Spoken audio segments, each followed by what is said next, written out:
अगर कोई सोचता है आज के राजनीतिक दौर में किसी राजनीतिक दल की चुनावी रैली में भीड़ इकट्ठा करने के लिए दमखम चाहिए, पैसा चाहिए और मैनेजमेंट चाहिए, तो जरा ठहरिए। ऋषिकेश में गंगा के तीरे कुछ हुआ है।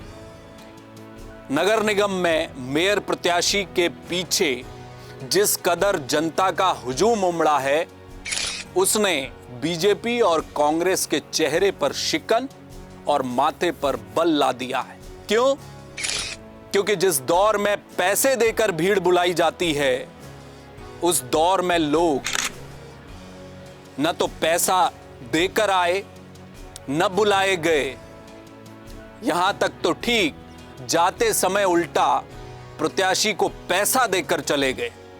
जाहिर सी बात है, यह तस्वीर बीजेपी और कांग्रेस को तो बिल्कुल भी रास नहीं आने वाली।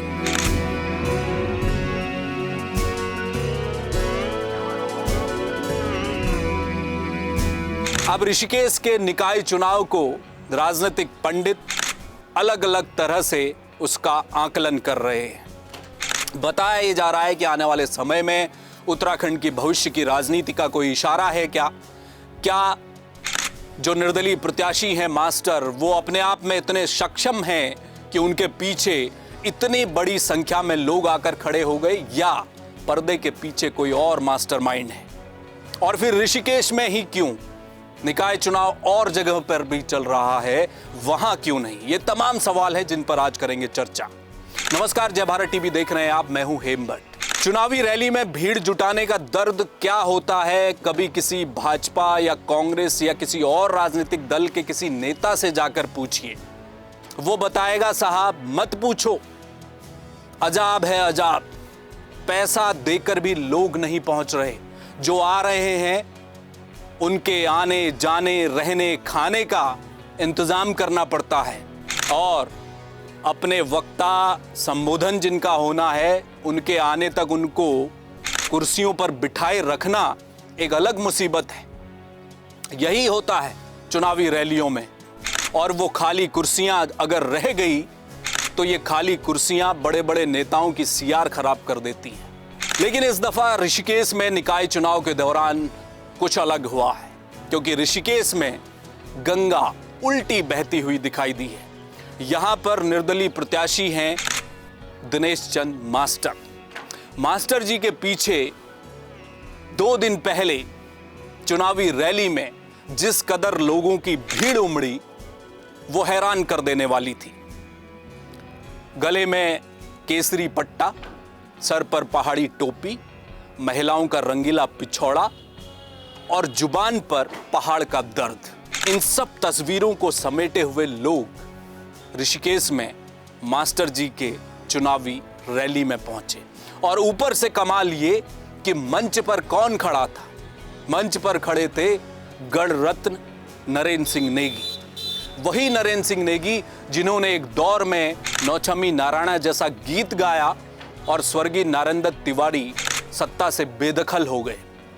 वो गाना जिसे गाना भी बाद में खुद नरेंद्र सिंह नेगी ने सही नहीं समझा, वो बचते रहे इस गाने को गाने से। लेकिन अगर ये गाना कहीं बच जाए और किसी सत्तासीन के कानों तक पहुंच जाए तो उसकी कुर्सी के पाये हिलने लगते हैं, उसे ऐसा महसूस होता है। इसलिए ये कालजयी गाना जरूर है उत्तराखंड का, मगर ये लोगों के दर्द को बयां करता है। और इसी गाने को गाने की फरमाइश ऋषिकेश की उस रैली में लोग करते हुए दिखाई दिए। इसका क्या मतलब था कि लोगों के मन में इतना कष्ट, इतना दर्द था कि वो नरेंद्र नेगी से वही गाना सुनना चाहते थे। उस मंच से नरेंद्र नेगी ने धर्मधात दी है। योग नगरी, धर्म नगरी ऋषिकेश में जहां बीजेपी की तूती बोलती है, वहां पर खड़े होकर नरेंद्र सिंह नेगी ने धर्मधात दी है। आज तक तमाम कार्यक्रमों से बहुत अलग तरह के कार्यक्रम की बात है। आप हमसे ज्यादा बेहतर ढंग से जानना कि बहुत जरूरी है कि एक दिन जो अपने धरती का वास्ता पौध उगल, राजनीति के पौध उगले, ये समझ सकता है जाने कि जब समाज खड़ो हो तो वो कुछ भी कह सके। ऋषिकेश का लोग उठा नहीं चुका, जो काम तुम कर रहे हैं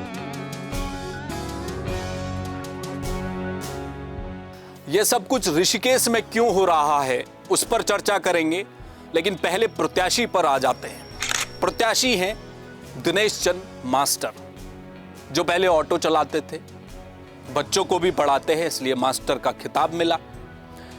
ऋषिकेश की जो सीट है वो आखिरी वक्त में अनुसूचित जाति के लिए रिजर्व हो गई। तो मास्टर जी पहले कांग्रेस से टिकट मांग रहे थे, कांग्रेस ने टिकट दिया नहीं तो निर्दलीय मैदान में कूद गए। पैसा है नहीं तो जहां वोट मांगने जाते हैं अपने सर की टोपी खोलकर सामने रख देते हैं, लोगों से कहते हैं कि साहब एक वोट चाहिए और एक 10 रुपए का नोट भी दे दीजिए अगर दे सकते हैं तो। यानी कि वोट भी नोट भी मांगा जा रहा है। और मास्टर जी का यही स्टाइल रातों रात हिट हो गया, वायरल हो गया, तस्वीरें आने लगी। उत्तराखंड के सोशल मीडिया में निकाय चुनाव से जुड़ा हुआ सबसे वायरल चुनाव अगर कोई है अभी तक तो वो ऋषिकेश का है। अब सवाल है कि मास्टर जी क्या खुद में इतने सक्षम हैं? ये बात तो साफ है कि वो अपनी सीधी, सरल, साधारण, ईमानदार छवि लोगों के बीच में रखते हैं और इसकी वजह से उनका चुनावी कैंपेन हिट हो गया। लेकिन कुछ चेहरे भी हैं जो मास्टर जी के पीछे काम कर रहे हैं या साथ में काम कर रहे हैं। छुपाने जैसा उन चेहरों ने कुछ रखा नहीं है, वो खुलकर प्रचार कर रहे हैं। कौन है वो लोग? मूल निवास भू कानून की लड़ाई लड़ रहे मोहित डिमरी, बॉबी पवार, त्रिभुवन चौहान और भी कई नाम, अलग अलग संगठनों के वो चेहरे जो उत्तराखंड के दर्द के लिए सड़कों पर कभी न कभी उतरते हैं, वो मास्टर जी के साथ जाकर खड़े हो गए हैं। तो एक तरह से इन सब का दिमाग मास्टर माइंड की तरह काम कर रहा है और वो स्वतः स्फूर्त जो लोगों में जोश दिखाई दे रहा है, क्या वो इन चेहरों की वजह से है? चर्चा इस पर भी हो रही है। अब सवाल है कि निकाय चुनाव तो राज्य में अलग अलग जगहों पर चल रहे हैं, पूरे राज्य में चल रहे हैं, तो फिर ऋषिकेश में ऐसा क्या खास है? वहां पर क्यों एक जन आंदोलन सा होता दिखाई दे रहा है अभी तक निर्दलीय प्रत्याशी के पक्ष में? ऐसा क्या है ऋषिकेश में? ऋषिकेश कई मायनों में खास है। वो योग नगरी तो है ही, वो आध्यात्म का ठौर भी है। कभी केदारनाथ की आपदा बहकर आई तो ऋषिकेश तक पहुंची, यानी वो आपदा का दर्द भी बहकर ऋषिकेश तक पहुंचा, वहां के लोगों ने उस दर्द को भी महसूस किया। कभी अंकिता भंडारी पहाड़ की बेटी की पीड़ा बहकर गंगा की लहरों के साथ ऋषिकेश के लोगों तक पहुंची और पहला प्रतिकार भी ऋषिकेश से ही शुरू हुआ। ऋषिकेश गढ़वाल की चढ़ाई, पहाड़ के लोगों के लिए मैदान की उतराई, वही ऋषिकेश जो चारधाम यात्रा में देश और दुनिया से आने वाले तीर्थ यात्रियों का पहला उत्तराखंड से साक्षात्कार भी कराता है। इसलिए वो देहली है पहाड़ की, इसलिए उस देहली के इर्द गिर्द रहने वाले लोग अपने आप को पहाड़ से जुड़ा महसूस करते हैं। क्या यही कारण है कि वहां पर ज्यादा भावनाएं उमड़ रही हैं लोगों की? दर्द तो है, बेरोजगारी बढ़ रही है, पेपर स्कैम निकल कर आए, कभी सड़कों पर डंडे पड़े बेरोजगारों पर, अंकिता भंडारी हत्याकांड का दर्द अभी भी सीनों में दबा हुआ है। इसके अलावा राजनीतिक रूप से पहाड़ हमेशा पिछड़ता रहा, वो दर्द भी है, पलायन का भी दर्द है। क्या ये सारे दर्द एक साथ क्लब होकर ऋषिकेश में फूट पड़े हैं? क्या ऋषिकेश से एक दर्द की नदी वापस फूट रही है जो निकाय चुनाव के बहाने एक निर्दलीय प्रत्याशी के साथ आकर खड़ी हो गई है? अब सवाल ये भी है कि जिस तरह से चुनावी कैंपेन मास्टर जी का चल रहा है वो एक अलग स्तर पर जा रहा है। ऊपर से कुछ काम हल्का कांग्रेस और भाजपा ने कर दिया। ये कहा जा रहा है कि कांग्रेस और बीजेपी ने जो प्रत्याशी मेयर पद के लिए ऋषिकेश में उतारे उन पर ठप्पा लगा दिया गया कि वो बाहरी है। यानी कि लड़ाई चल रही है पहाड़ी बनाम बहारी या मैदानी।